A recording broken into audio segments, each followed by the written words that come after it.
तिकडे केंद्रीय गृहमंत्री अमित शहांनी देखील पोस्ट करत आणीबाणीवरून काँग्रेसवर हल्लाबोल केलाय। आणीबाणी हा काँग्रेसच्या सत्तेच्या अन्यायाचा काळा होता।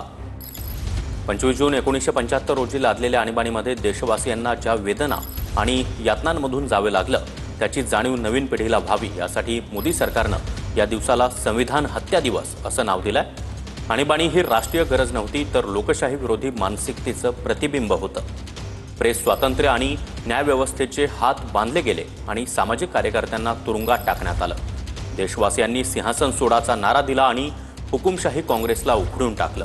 या संघर्षामध्ये आपले प्राण अर्पण करणाऱ्या सर्वच वीरांना भावपूर्ण श्रद्धांजली अशी पोस्ट अमित शाह यांनी केली आहे। तर पंतप्रधान नरेंद्र मोदी त्याचबरोबर केंद्रीय गृहमंत्री अमित शाह, मुख्यमंत्री देवेंद्र फडणवीस यांनी देखील काँग्रेसवर आणीबाणीच्या मुद्द्यावरून जोरदार हल्लाबोल केलेला आहे। अमित शाह यांनी पोस्ट करत काँग्रेसवर जोरदार निशाणा साधलाय। तर अमित शाह यांनी काय म्हटलं आपण पाहूया। आणीबाणी हा काँग्रेसच्या सत्तेच्या अन्यायाचा काळ होता। 25 जून 1975 रोजी लादलेल्या आणीबाणीमध्ये देशवासियांना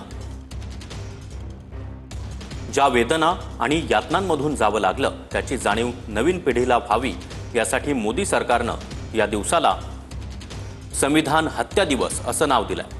आणीबाणी ही राष्ट्रीय गरज नव्हती तर लोकशाही विरोधी मानसिकतेचं प्रतिबिंब होती असं अमित शाह यांनी म्हटलंय।